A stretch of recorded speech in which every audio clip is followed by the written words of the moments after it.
Good morning, everyone. It is 7 o'clock here in Canyonland, USA. Hey, Aaron. Mom still has not heard from you. Will you just call her, please? I'll talk to you soon. And this morning, on the boulder, we have a very special guest, Aaron Ralston! Oh, gosh, it's a real pleasure to be here. Thank you. Oh, thank you. Hey! You lost? I'm a guide. So what do you say? See, I'm something of a big and hard hero. All you have to remember is that everything will be okay. Oh my God, Aaron! Are you okay, Aaron? Come on! You gotta come down here! It's been nice knowing you, man.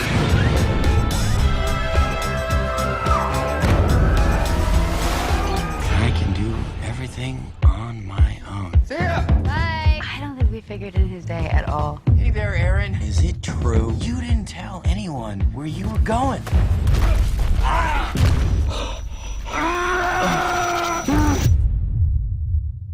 Oops.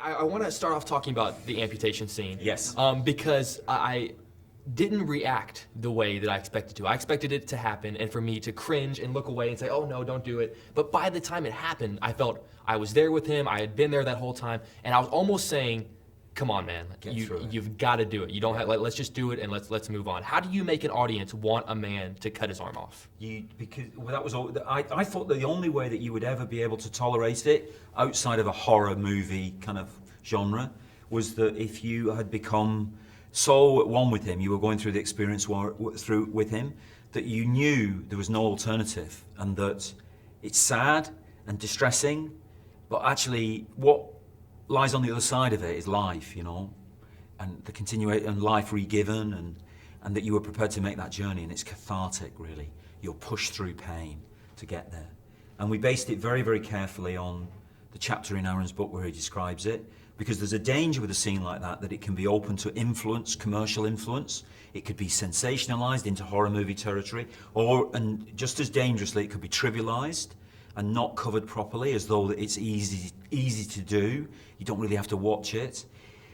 He describes it very carefully. It took him over 40 minutes, and it was pain that for guys, I think, very few of us will ever get anywhere near that kind of pain level, and he had to go through that. And that it's a journey. It's not a thing in itself, because that's the danger, and it's referred to in that. It's actually part of a passageway back to life and humanity, and he achieves extraordinary grace through it, which runs through it. So that, I think those qualities help you tolerate it, and people, it's amazing audiences, because it isn't easy. Right. But you go through it because you want to help him, and you want to say, let's get out of here now. And when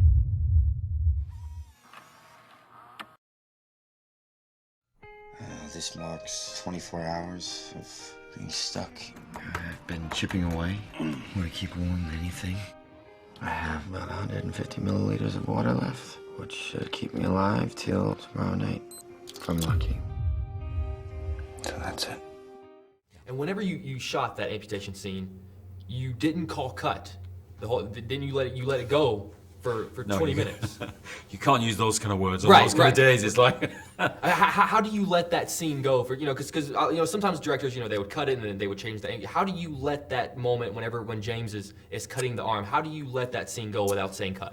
Well, we had an extraordinary guy build these arms, Tony Gardner, and he based it on James's arm, and they're photoreal, and the inside of them is built medically so that it follows the musculature and the structure of the arm. And we developed this technique with James of doing long takes so that it wasn't like a kind of performance of bits, but that he'd get into this flow, this momentum. And it's what gives the film momentum, because of course he's static for the whole film, and yet the film feels like There's a very urban feel to it. It feels like it's got momentum the whole time, and that's because James is on these long takes, and he gets in the flow of the character and the flow of the action, the physical action. And we said, we'll go as far as we can. And he just kept going and going and going. And at one point, the guy who built it came to me, well, I was watching outside on the monitor, and he said, he won't get through that arm. There is a steel rod, a very thin steel rod right through the middle of it. and he won't be able to get through that because he only had a blunt knife. And I said, okay, well, we'll see. And he just kept going. And eventually, I don't know how he did it quite, but he tore off that as well, James, and stood back like that. And the moment in the movie where he steps back, it's so extraordinary, the look on his face. Because that's the other thing about the scene that everybody forgets. You talk about the arm, the pain, can I tolerate it, can I not? What's taking you through is this extraordinary actor who's presenting these different pain, tolerance, zoning out, zoning back in again. It's all James who's taking you on that journey, really, and it's a brilliant performance. So that look on his face when he stepped back was just as much shock and awe. I think it was shock on his part. Right. Yeah. What was your face like whenever he did that? I was gone by then watching it. It's so weird film because you know it's fake. Mm-hmm. There's a guy in there, and you know his real arm is tucked behind his back, mm-hmm. And yet you watch it on this tiny little monitor. It's happening just feet away, and yet you believe that. In a way, that's what we do in movies. It's why movies have that power over us. We kind of, if the actor's good, you believe it. You go, yeah, I suspend rationality. I want to believe that that's true and it's happening now, you know? And so you start to feel for it and you start to feel emotions of happiness and joy. And he felt, the euphoria he felt, I mean, it's expressed in a little dance he does when he gets to the ledge. He's felt ecstasy, he called it, Aaron, that he felt as once he stepped back and got away from that. And he left a much fuller, more complete person than when he went into the canyon, which is an extraordinary thing to say, given that he'd left his arm behind. Mm-hmm. But he saw it as a blessing, you know? Mom, Dad, I haven't appreciated you as I know that I could. I love you guys, and I'll always be with you.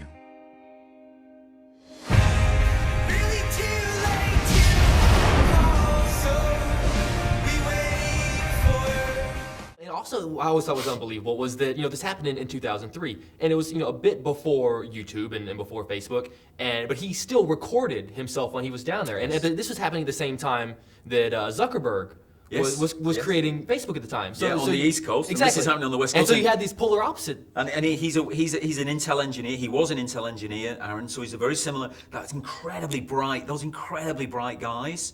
And one of them goes off and develops Facebook, and the other one turns his back on that industry and that world and heads out into the wilderness and finds this story. But he takes with him a camera, and like you say, 3 years before YouTube, but it's still an umbilical cord that connects him back to the modern age, our digital age, really. And so it gave us the clue of how to make the film. We make it digitally because he had a camera there. A lot of the footage that you see of James is recorded on this crappy camera, really, quality-wise, in terms of a big screen. But the intimacy it gives you, the sense of, wow, it's just James and this camera. And we would clear out, there'd be nobody in the canyon, he'd just be James. And he'd leave a message, and we didn't have it on a monitor, that camera.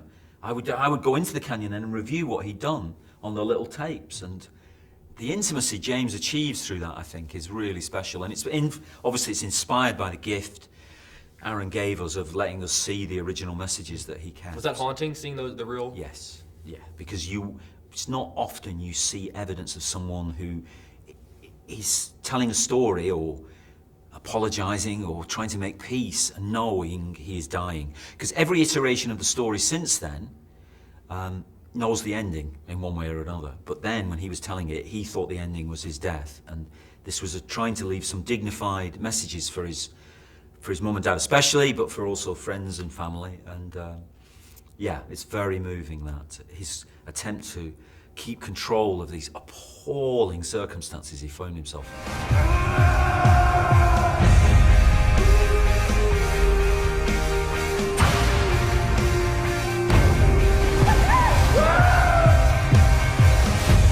Don't give up, Aaron. Do not give up. It was, I think, the moment when I was really so overwhelmed was at the end of the film, and James arose from the pool, and Aaron is sitting there. And it was this incredible feeling that he had kind of given you that story, and this was the moment when, you were giving it back. Yes. And it was this unbelievable feeling. Is that... That's right, yeah. We said James and I sort of swore to Aaron. We said, we'll do it emotionally, it'll be absolutely truthful. We'll do it faithfully. We won't disfigure or dishonor your story in any way, but we will tell it our way. It will happen to James. All the events, all the equipment, everything's the same, but it will happen to James, and James has to make sense of it. Not doing a biopic of you, constantly saying you to you all the time. What did you do here? What did you do here? You have to let James somehow live it. But then we agreed and swore to him that we would hand it back to him at the end. Because it's his story, and we're just lucky to be able to tell it for a few months, a year, whatever it is that we're involved in it for. And that we wanted to be able, in some way, to say, and what we didn't realise when we made that pact is that he would also be sitting there with this child, this boy, that he dreamt about in the canyon and that helped him get out of there. And that he and Aaron and his wife Jessica have this lovely boy Leo now, and they agreed that he would come and sit on the sofa at the end as well. So you've got this amazing connection back to life, you know. It's this circle is completed really for.